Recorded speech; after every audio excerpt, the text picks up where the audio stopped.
Hello, this is Matthew Robert Payne, and this is a memoir called His Abiding Love, and this is chapter 7, and this is called The Sin Life Begins.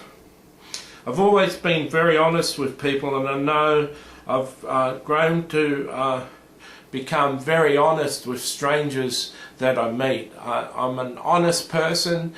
Some people would call me transparent, very open and honest with all my dealings with people, and it's something that I pride myself on, the honesty that I have. I love to tell the truth always and as often as I can. So it was a new thing for me to have a part of my life that was dishonest. It was a new thing to me to have a part of my life that was hidden from my mother and hidden from my family.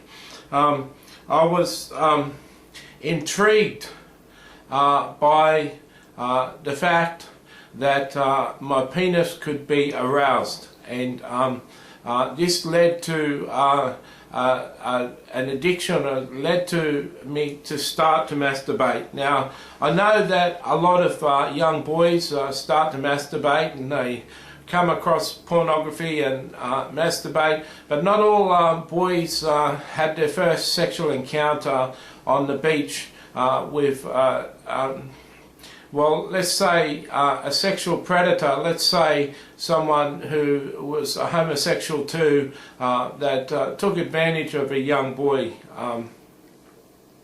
advantage of the curiosity of a young boy. So soon I become a person who was going down to the shops and shopping and buying pornography magazines, and it was always embarrassing for you to bring one of those magazines to the counter, especially when there was a woman serving on the counter, and especially when it was a younger girl serving on the counter.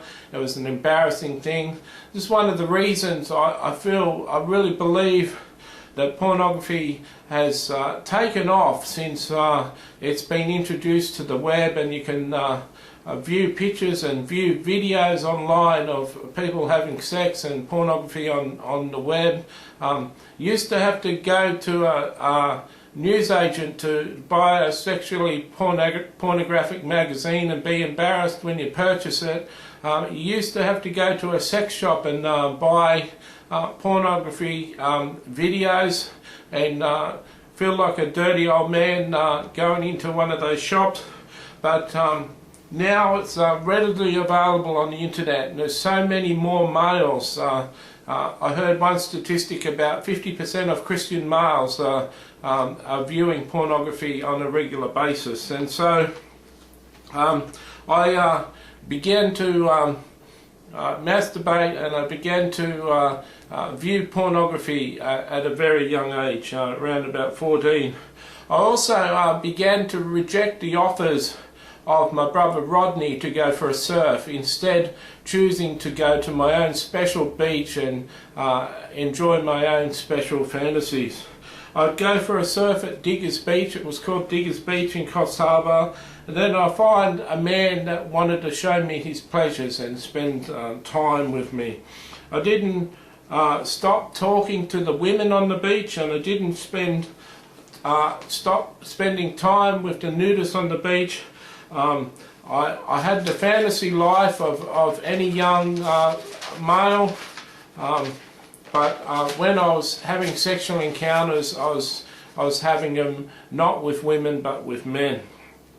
Having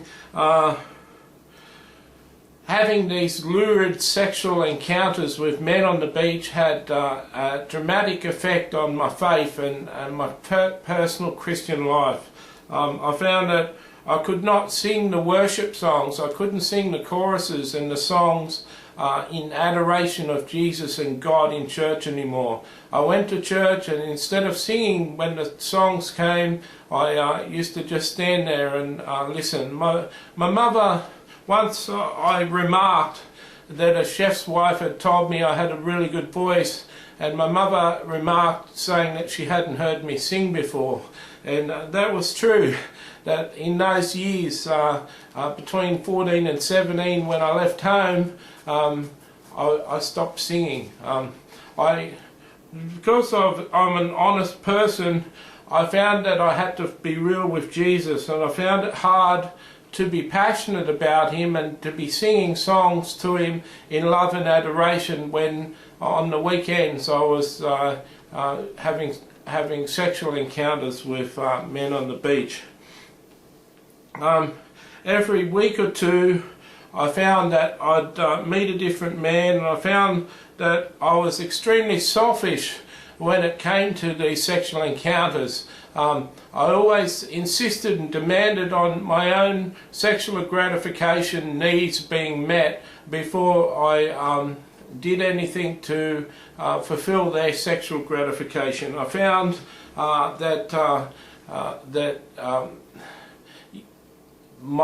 it brought out this selfishness within myself that I wasn't entirely happy about. I liked as a person to be happy about myself. I liked to think that I was an essentially good person, but I saw in these sexual encounters a need and a desire for me to get my own way, and it wasn't very comforting. I remember one time I went off to the bushes with a group of men, and one man tried to have anal sex with me, and it started, and then it was tremendously painful, and so I pushed him away and told him that he wasn't going to have his way with me that way in any form. And never in any of my sexual encounters in years to come did I ever have anal sex with a man. I found that it was repulsive, and I found that not only did it hurt, it wasn't something that turned me on, it wasn't something that I approved of, and I certainly think that it's unnecessary form of sex in a sexual relationship between a man and a woman. You may find me in the course of this memoir talking about sins and talking about certain things. You'll find that I'm not a person that can judge really easily, because I'm a person who's committed a lot of sin in my life and done a lot of things. They say that the pain of anal sex goes away and it becomes enjoyable to the person receiving it, and this may be true for them, and this may be true for homosexuals to enjoy anal sex, receiving anal sex and enjoy it, but it's certainly not something that was enjoyable to me, and it's not something that I fully participated in or would ever participate in. Keeping secrets about your personal life does damage to your soul. Sometimes Satan would have you believe that it's done irreparable damage to your soul, but God's not limited.